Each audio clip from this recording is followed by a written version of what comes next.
സുപ്രധാന സ്വതന്ത്ര ചുമതലയുള്ള ഭരണഘടനാ സംവിധാനമാണ് തെരഞ്ഞെടുപ്പ് കമ്മീഷൻ. എന്നാൽ ബി.ജെ.പി. അധികാരത്തിലെത്തിയതിന് പിന്നാലെ കേന്ദ്ര സർക്കാരിന്റെ കയ്യിലെ കളിപ്പാവയായി തെരഞ്ഞെടുപ്പ് കമ്മീഷൻ മാറുന്നതും നമ്മൾ കണ്ടു. വർഷമേറെ കഴിഞ്ഞാണ് തെരഞ്ഞെടുപ്പ് കമ്മീഷന്റെ കള്ളക്കളി പുറത്തു വന്നത്. അന്ന് അതിന് ചുക്കാൻ പിടിച്ചത് രാഹുൽ ഗാന്ധി എന്ന നേതാവാണ്. ഇന്ന് രാഹുൽ ഗാന്ധി ഇന്ത്യയുടെ പ്രതിപക്ഷ നേതാവാണ്. തെരഞ്ഞെടുപ്പ് കമ്മീഷന്റെ കള്ളക്കളികൾ ഇതിനോടകം 3 വാർത്താ സമ്മേളനങ്ങളിലൂടെ രാഹുൽ ഗാന്ധി പുറത്തു കൊണ്ടുവന്നത് നമ്മൾ കണ്ടു. പൂർണ്ണമായും കേന്ദ്ര സർക്കാരിന്റെ അധീനതയിലേക്ക് കമ്മീഷൻ മാറിക്കഴിഞ്ഞു. ലോക്സഭയിൽ തെരഞ്ഞെടുപ്പ് കമ്മീഷന്റെ കള്ളക്കളികൾ രാഹുൽ ഗാന്ധി പൊളിച്ചടുക്കി കഴിഞ്ഞു. സഭയിൽ അതിശക്തമായ ഭാഷയിലാണ് രാഹുൽ ഗാന്ധി കമ്മീഷനെ കൈയടക്കി വെച്ചിരിക്കുന്ന കേന്ദ്ര സർക്കാരിനെയും വിമർശിച്ചത്.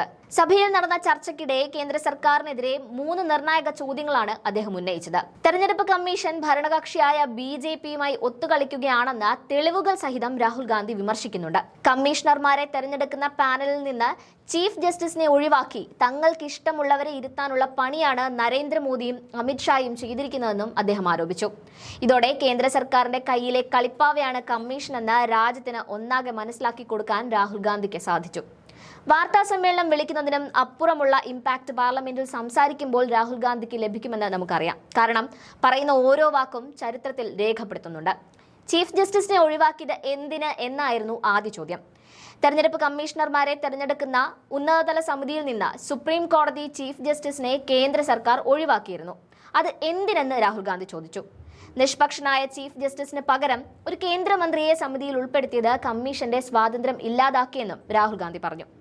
തങ്ങളുടെ ഇഷ്ടക്കാരെ തെരഞ്ഞെടുപ്പ് കമ്മീഷണറായി കേന്ദ്ര സർക്കാർ നിയമിക്കുന്നു. സ്വാഭാവികമായും ഈ നിയമിക്കപ്പെടുന്നവർക്ക് പ്രധാനമന്ത്രി മോദിയോടും കേന്ദ്ര സർക്കാരിനോടും പ്രതിബദ്ധതയുണ്ടാകും.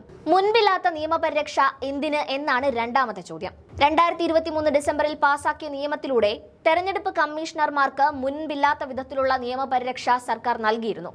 ഇതിനെയാണ് രാഹുൽ ചോദ്യം ചെയ്തത്.